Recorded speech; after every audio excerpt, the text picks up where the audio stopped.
Toxic relationship itu adalah istilah untuk menggambarkan suatu hubungan yang tidak sehat, yang dapat berdampak buruk bagi keadaan fisik maupun mental seseorang.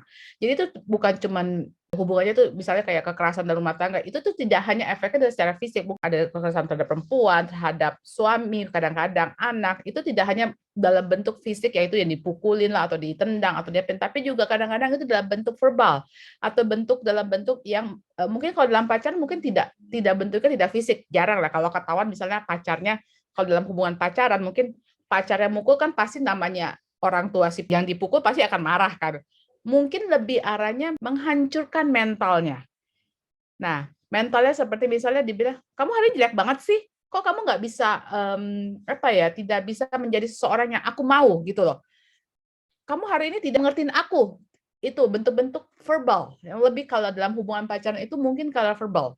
Jadi mempermalukan pasangannya. Hubungan relationship yang toxic ini tidak bisa hanya terjadi dalam keluarga, sepasang kekasih, tapi juga teman, keluarga, dan ya banyak sekali. Jadi kita memang harus hati-hati. Nah, kita lihat apakah hubungan ideal. Hubungan ideal itu adalah saling menyayangi, mengasihi, dan memberikan rasa aman. Jadi pasangan, anak, pacar, siap teman, siapapun itu yang berhubungan dengan kita, yang menjalin relationship dengan kita dalam hal friendship, family, partner, spouse gitu, itu harus ada hubungan saling menyayangi, mengasihi, memberikan rasa aman.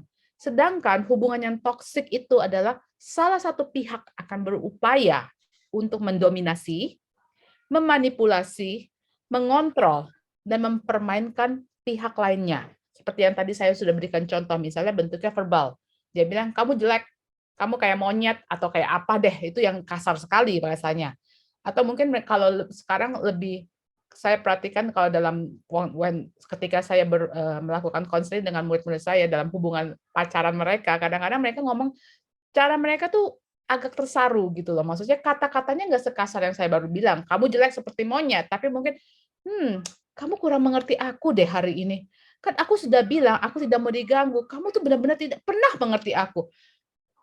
Kalau itu kata-kata itu sering dilakukan terhadap pasangannya, lama-lama pasangannya itu akan merasa, bener ya, aku bukan orang yang pengertian.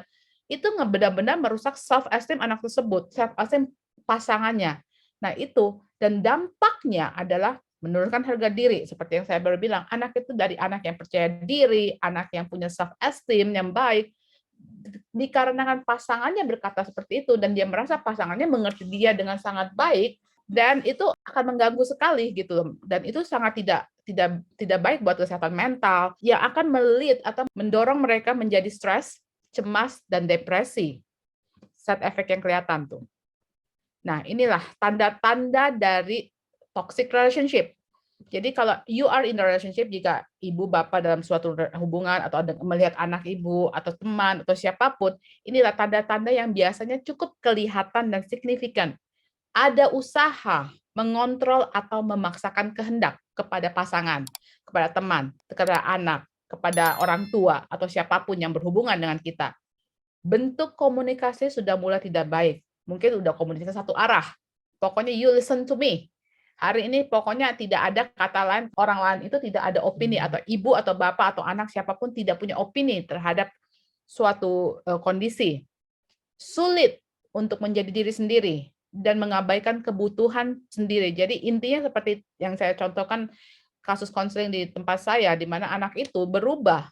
Dia nggak bisa jadi sendiri. Pokoknya dia harus menjadi, kalau anak itu, saya quote dari anak itu, saya harus menjadi boneka bagi pasangan saya, di mana dia mengontrol cara saya makan, dia mengontrol cara saya berpakaian, dia mengontrol dengan siapa saya harus berteman. Nah itu sulit, dia nggak bisa tuh, misalnya pada saya anaknya cukup sedikit tomboys gitu, anak perempuannya tomboy sedikit gitu, jadi mungkin nggak terlalu suka pakai rok, makanya lebih suka pakai jeans, pakai celana panjang, kemeja. Ya bisa sih pakai rok, cuman ya I prefer not, kata anak tersebut. But then pasangannya merasa seorang wanita, seorang pacar saya harus menjadi wanita. Kalau mana-mana nggak boleh tuh pakai jeans, harus pakai rok, harus pakai heels, harus rambutnya mungkin tertata dengan panjang, ikal, yang manis-manis gitu. Dia nggak bisa, lama-lama dia merasa, I lost my identity here, katanya. Saya tidak bisa menjadi diri saya. That's not me. That's the doll that he create, kata dia. Itu kata-kata anak saya. Terus selanjutnya, mereka tidak merasa mendapatkan dukungan.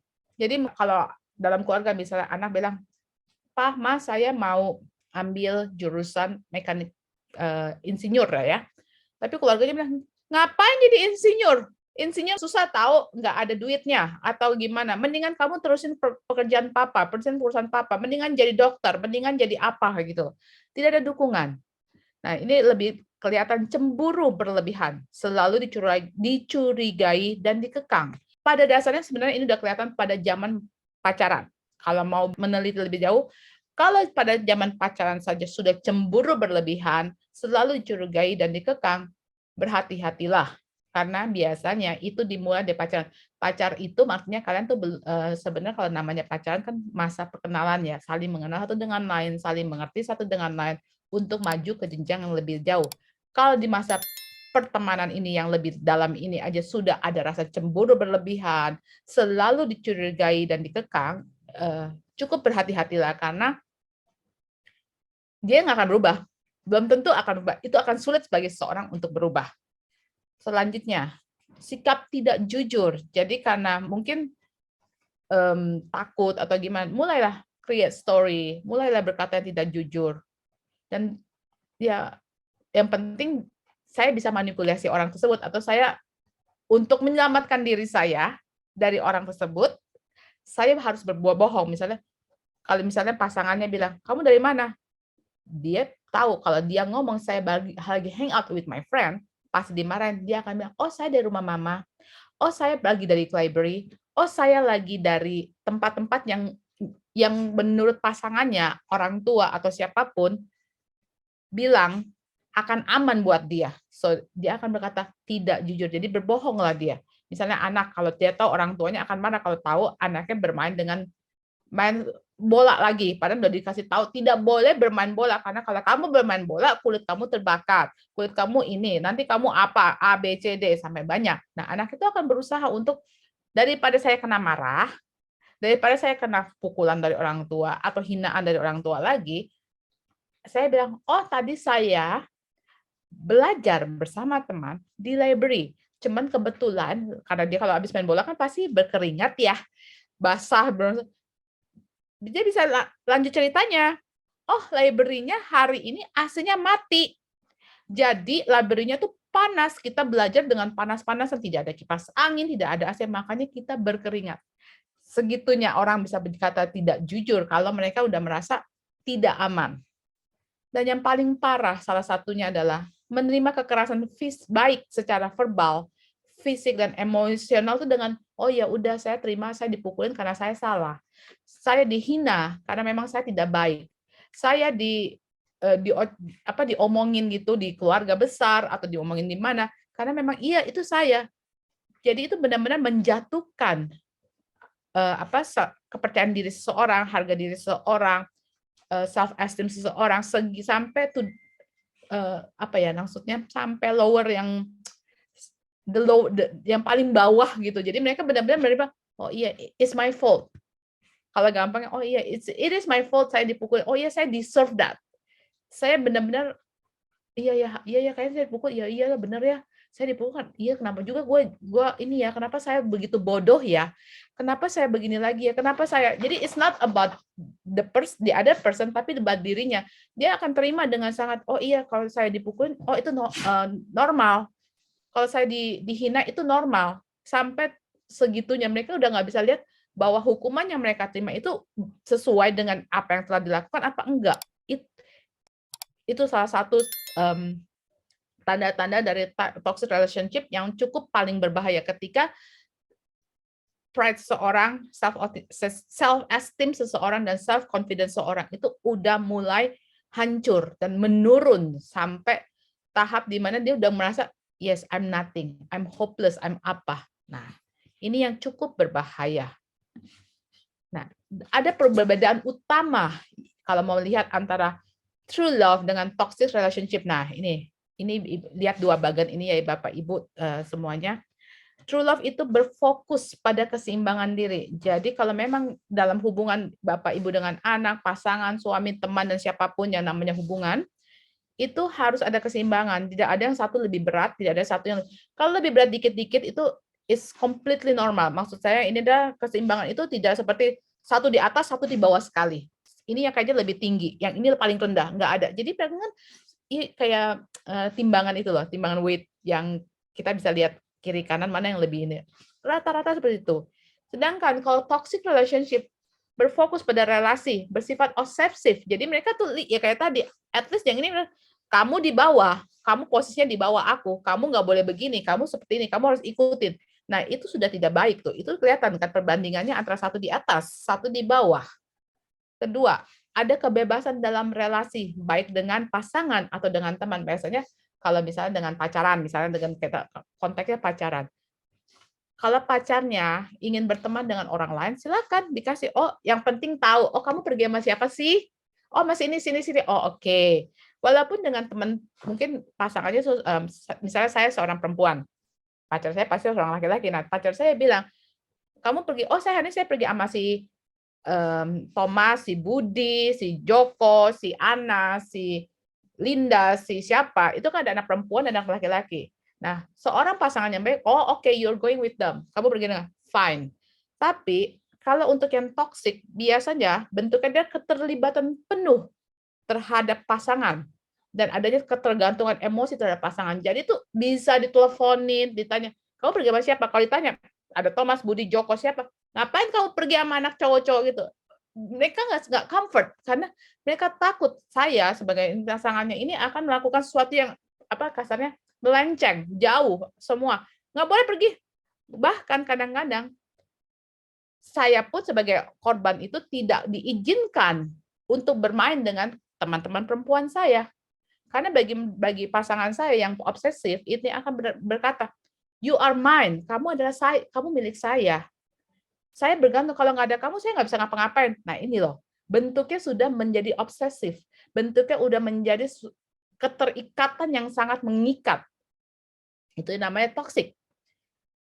Yang ketiga, menerima diri pasangan dengan baik. Jadi, walaupun saya mungkin, oh saya biasa anaknya santai, yang penting rapi, tidak manis-manis kayak Barbie doll gitu. Ya dia akan menerima, oh ya that's you are. Tapi kalau pasangan yang toksik atau aneh, mereka akan mencoba mengubah diri pasangannya, temannya, siapapun untuk menjadi sesuai dengan keinginan hati. Seperti contoh yang tadi saya berikan, anak murid saya itu, dia bilang, yang biasanya tomboy, yang biasanya pakai celana panjang, jeans, kemeja, atau apapun, pasangan mencoba dia untuk menjadikan dia Barbie doll, which is, kamu harus pakai rok, kamu harus pakai baju yang manis, harus begini, begini, even cara dia menggulung rambutnya pun dikontrol gitu loh. It's not only like seperti yang tadi saya bilang, tidak terjadi hanya dalam pasangan seperti pacaran, tapi juga mungkin itu terjadi pada orang tua dengan anak. Orang tua lihat anaknya, oh anaknya kok agak tomboys ya, gini ya. Nggak mau, anak perempuan konsepnya adalah rambut panjang, pakai baju mesti, bajunya mesti rapi, yang cantik, manis, tanpa memperhatikan anaknya memang mau suka apa enggak. Tanpa sadar itu hubungannya tidak baik. Misalnya anak cowok itu harus macho, harus bisa semua seni bela diri, masukin judo lah, taekwondo lah, karate, sedangkan dia anak musik misalnya, tapi dia nggak dikembangkan. Jadi anak itu tidak tahu jati dirinya. Ini loh yang menjadi hal-hal yang cukup memprihatinkan tanpa kadang-kadang orang tuh nggak sadar kalau mereka sudah melakukan toxic relationship. Mencoba mengganti diri pasangan sesuai dengan keinginan hati, mencoba menggantikan diri anak dengan pasangan ini, mencoba melihat mungkin kalau anak ke orang tua gimana? Iya, dia berharap orang tuanya seperti teman anak saya, mungkin namanya anak-anak ya, suka bilang, "Saya benci orang tua saya." Kenapa? Saya pernah tanya gitu. Karena orang tua saya tidak pengertian. Tapi setelah saya lihat relasinya, no, orang tuanya cukup pengertian, cuman orang tuanya cukup strict dalam beberapa hal, which is saya respect karena setiap family punya aturan dan regulasi itu sendiri. Mungkin kalau di keluarga A, anak-anak harus tidur jam 9, ya ikut. Tapi kan beberapa keluarga lain mungkin lebih cuek, lebih santai dan even nggak care, terserah kamu mau tidur jam berapa. Nah, namanya anak-anak, mereka akan melihat bahwa, oh iya, namanya kalau kok yang lebih enak yang mana? Oh, saya kan kalau bisa tidur jam 12 saya bisa main, saya bisa nonton, bisa ada kebebasan. Sedangkan keluarganya mungkin lebih merasa kalian perlu tidur, ada regulasi, ada rules and regulation. Nggak bisa marah-marah. Nah, itu juga namanya anak melakukan hubungan yang tidak baik terhadap orang tua. Ekspektasinya apa? Dan terus dipendam, pokoknya terus tidak diutarakan, akhirnya menjadi hubungan yang tidak baik. Yang terakhir, komunikasi bersifat dua arah, bersifat membangun dan menyampaikan kasih sayang kepada pasangannya. Jadi mungkin ada reward, ada kepada orang-orang yang sudah berhasil. Oh, hari ini kamu cantik ya. Kalau ke anak, oh hari ini kamu walaupun nilai kamu cuma dapat 8, tapi ibu mama tahu kamu kemarin untuk dapat nilai segini tuh udah kerjanya udah kayak benar-benar setengah mati. Oh mungkin nilainya juga nggak 8 deh, masih ketinggian. Nilainya 6 out of 10, ada dari 10. Mungkin kalau di keluarga saya dulu bisa 6 itu angka yang tidak baik sebenarnya. Kenapa 6? Mestinya dengan kemampuan kamu pasti bisa 8. Tapi waktu saya dapat 6 itu kenapa? Karena saya mungkin sedang sakit, tapi sedang sakit saya berusaha. Udah bagus nggak dapat 5 gitu loh. Tapi ada reward gitu. Memang, oh ya 6 nggak apa-apa. Mungkin kecewa anak menerima angka yang tidak memuaskan, tapi tetap dikasih, it's okay. It's okay dapat 6 sekarang karena kemarin mungkin kamu kurang belajarnya. Ada kata-kata yang lebih manis instead of, "Kenapa cuma 6?" Nah, itu beda loh, Bu. Kalau itu bilang, "Kenapa 6? Kenapa cuma segini? Kenapa cuma dapat segini? Kan kamu kemarin udah dijelasin begitu banyak leher, Mama bayar mahal-mahal, kamu cuma dapat 6, nggak usah ngeles lagi." Nah, itu komunikasinya udah menunjukkan yang memanipulasi dan menjelekkan, menyalahkan. "Kenapa 6? Kenapa nggak sekian? Kenapa kamu begini? Kenapa kamu begitu?" Nah, itu tanda-tanda yang sudah cukup, berbahaya. Hati-hati dengan kata-kata kita karena ingat kekerasan itu tidak hanya dalam bentuk fisik di mana kita merasa terpukul ya, kalau dipukul pasti kerasa sakitnya.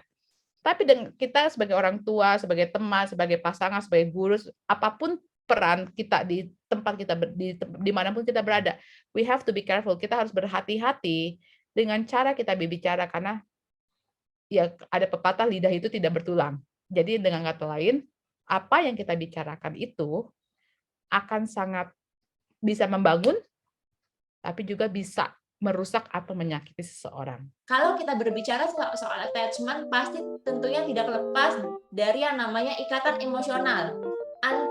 Biasanya yang terjadi antara